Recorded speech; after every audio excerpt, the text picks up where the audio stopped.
Halo 3 is one of the most loved, iconic, and popular video games of all time. However, it was released all the way back in 2007, almost 15 years ago at this point.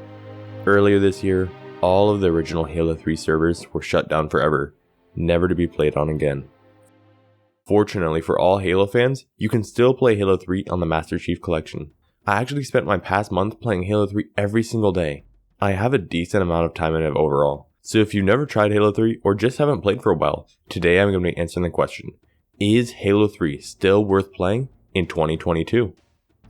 I'll be covering pretty much every aspect of the online Halo 3 experience, from how the matchmaking plays, to the custom games community, social features, and even its progression. So, hop in your Warhog, turn up the music, and ride along as we take a deep dive into the current state of Halo 3. The multiplayer hasn't really changed much from its debut almost 15 years ago. It still has all the classic maps and modes like Narrows, Guardian, and the Pit, and gameplay and weapons remain completely faithful to the original. However, there's actually some new maps that got added just last year.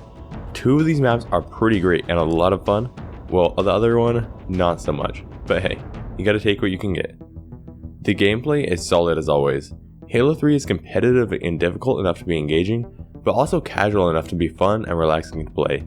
The fairly loose skill-based matchmaking was nice, and I loved having some games where I could relax and slay out, and have other games be a bit more sweaty when I got matched up against skilled players. Fortunately, the population on this game is still quite healthy. I usually found matches quickly no matter the time, but some of the less populated game modes like Free-for-All and Infection could have you waiting in matchmaking queues for quite a while during some weekdays. The player base at this point is mostly made up of dedicated Halo fans that will keep coming back time and time again for years. Going in after not playing for a while, I expected to get stomped by skilled players with thousands of hours of playtime. Surprisingly though, the game wasn't too hard to master, and most people wouldn't have trouble picking it up and doing well after the first few days. Halo 3 was designed with controllers and controllers only in mind. However, I played exclusively on keyboard and mouse during this month, and it actually works very well. The controls can feel a bit floaty, and I was also at a little disadvantage because of the lack of aim assist, but it still worked perfectly well and I didn't really have any control issues. But there's even more content in the game than just matchmaking. There's dozens of games going on 24/7 in the customs games browser, from classic party game modes like Fatman, Jenga, or Race, to custom games that can help you improve like Free-for-All Snipers or Octagon. There's a huge variety of options here for anyone. The inclusion of the custom games browser in MCC makes these game types more accessible than they ever were to players, as you don't have to assemble a whole group of people to populate a game. Instead, you can just join any lobby and hop into an already active match, or even start your own and people will almost always join you. The custom games browser is playing a huge factor in the game's longevity, as even though new content for the game almost old enough to drive is pretty rare, the community is constantly using Forge to construct their own maps and modes, keeping the game fresh with new things to play all the time. Aside from the custom games, other social features do exist, but they really aren't as extensive as in the classic Halo 3. There's both text and voice chats, but they're rarely used aside from the occasional GG at the end of the match. You can also check players' service records after the games, but the lack of any deep progression means you can pretty much just check their stats. While I appreciate the service records inclusion, and it's certainly better than some other Halo games' service records, it just isn't as good as it used to be. One thing about the community which is super cool is that the population is fairly small. You can often get matched against the same people game after game. I actually really enjoy this, as you can start building up some fun rivalries and friendships over time.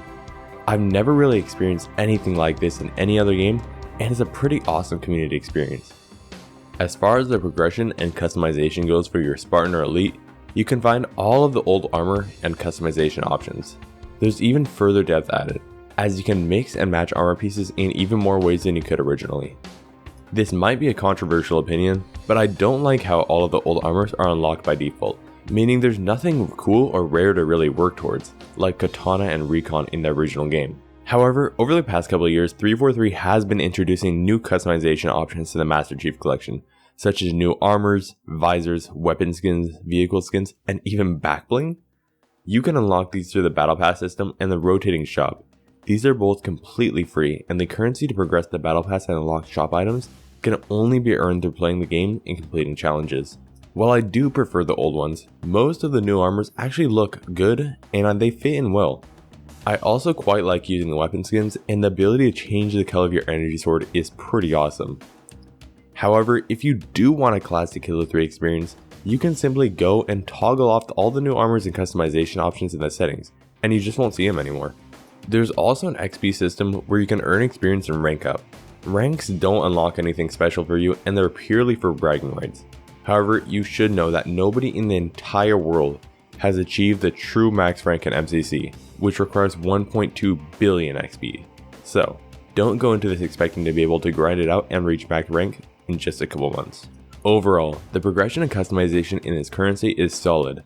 I would like to see the inclusion of some special rare armors that could be unlocked through some difficult challenges or reaching a certain rank, but that's about it. It's a solid, fair, and free progression system, and honestly, it's better than a lot of games out right now.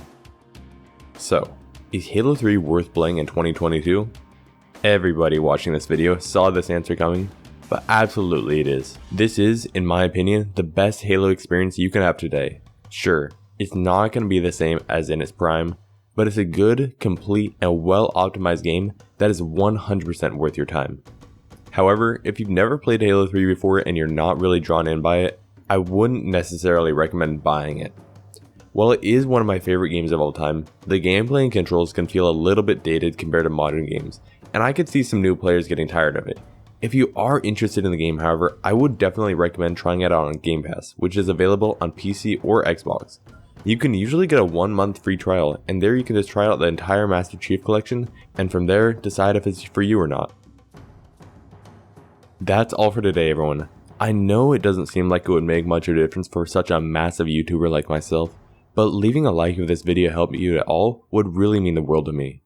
Thank you so much for watching, and I will see you around.